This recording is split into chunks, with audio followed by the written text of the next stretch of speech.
Okay, so today this is what we're doing for 5.4. 5.4 is just covering the graphing, substitution, and elimination that we've already learned. And it's just saying like, hey, here's special types. There's the regular where we have one solution, just a point. There's where we have no solutions, and there's infinitely many solutions. So when we have one solution, your answer will give you like an x equals 3 and a y equals 5. It'll give you like actual numbers, or x equals 0 and y equals -1. We'll have an actual solution. All right, and so when it's no solution, your variables will eliminate. They'll essentially just kind of get lost in the shuffle, and we'll get 3 equals 4, or 0 equals 8, or 1 equals -1. Things that are not true, but all the variables have eliminated. Infinitely many solutions, also the variables will eliminate themselves, but you'll get something that is true, like 0 equals 0, or 3 equals 3, something like that. So let's just try one, and you can cut apart and glue. That's what I did on mine, or on this one, since I'm just writing on here, I'm going to kind of just copy it down in the correct column. So let's look at this first one. I'm going to call this number 1 right here. So x plus y equals 2, and x minus y equals 4. I could graph, substitute, or eliminate. It's ready for elimination, so let's just do that. So if we add straight down, x plus x is 2x, y minus y, that eliminates, and 2 plus 4 is 6. So if I kept going, I clearly am going to get an answer for x, so that means it's going to have one solution.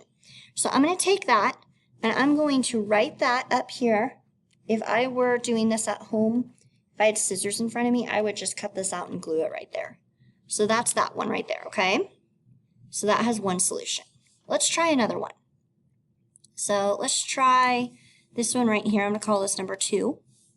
Okay, so that looks perfect for substitution, because if you see on number 2, we have y equals 2x plus 1 and 2y equals 4x plus 2. So what I can do, I'm going to make this a little bigger so you can see it better, and we'll zoom back out. So what I can do is I can take all of this and substitute it in for y. So I can have 2 times y equals 4x plus 2, but instead of y, I plug in 2x plus 1. Okay, let's see what happens. If I distribute the 2, I get 4x plus 2 equals 4x plus 2. Okay, I already kind of can see what's going to happen, but let's finish it up. If I subtract the 4x to go to the other side, the x's all eliminate, and I'm left with 2 equals 2. And that is an example of infinitely many solutions, because you ask yourself, does 2 equal 2? Yes, it does.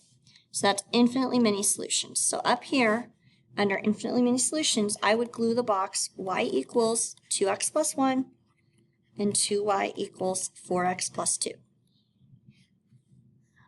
Okay, so that's another one down. Let's try another one over here. So how about just keep going across, I guess. Let's try this one right here. I'm going to do this one third. So this is number 3. So I'm going to write that down. That was y equals -x plus 2 and y equals x plus 1. Okay, so I can do graphing or substitution or elimination here. Honestly, I think because they're both y equals, I'm going to substitute this in for the y. So I'm going to have x plus 1 equals, the rest was -x plus 2. So using substitution right there. All right, let's see what happens on this one. If I get all the x's on the same side, I'm going to add this one over. That gets me 2x plus 1 equals 2. Now I can subtract 1. So it gets me 2x equals 1. And divide by 2. So x is a half. So then I could go on to find my y. So that definitely has one answer. So that would have one solution. So I'm going to come up here, and I'm going to put that one in the one solution category. So like I said, mine are all glued in. Just for the sake of this, it would be easier for me just to write them down here. So that one's glued in. Okay, let's go ahead and see here. Let's just try the next one and see what that comes out. I'm hoping we're going to find a no solution pretty soon. There are 4 in each column. So there's 4 that are one solution, 4 that are no solutions, and 4 that are infinitely many solutions. Okay, so let's try this. I'm going to copy it down. This is the 4th one. Okay, so if we do this, this looks set up perfectly for substitution because it's already y equals, so I can take this and I can substitute it in for that y. So I can have 3x plus 3, leave a space where y is, equals negative 3, and instead of y, substitute in negative x plus 2. Okay, so let's see what happens here. 3 times negative x is negative 3x. 3 times 2 is 6. And it still equals negative 3. So 3x minus 3x, that makes 0. So they essentially eliminate each other. So you get 6 equals negative 3. So all the variables canceled out to 0, basically. And we're left with 6 equals negative 3. So you ask yourself, is that true? No, it's not, because 6 is not equal to negative 3. So that means since it was no, it is no solution. So that one is going to go in the no solution box. And let's see if I can write that down real quick. It was this set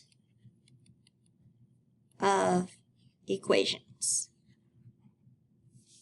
Okay, very good. So we're going to go ahead and I'm going to ask you to do a few more. I'm going to set up Edpuzzle to ask you some questions about the following ones to see if they are one solution, no solution, or infinitely many solutions so that we can check for some understanding. I would use, just kind of give you a hint here. On this one, we'll call it number 5. Okay, so number 5 is perfectly set up for substitution. So I'm going to put an S for substitution. We'll call this number 6.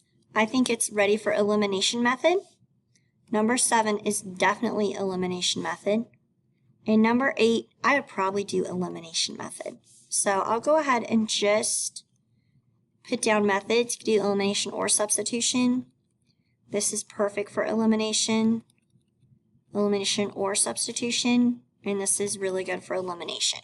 So those would probably be my methods for them, but I'm going to go ahead and ask you to solve a few in our Edpuzzle now.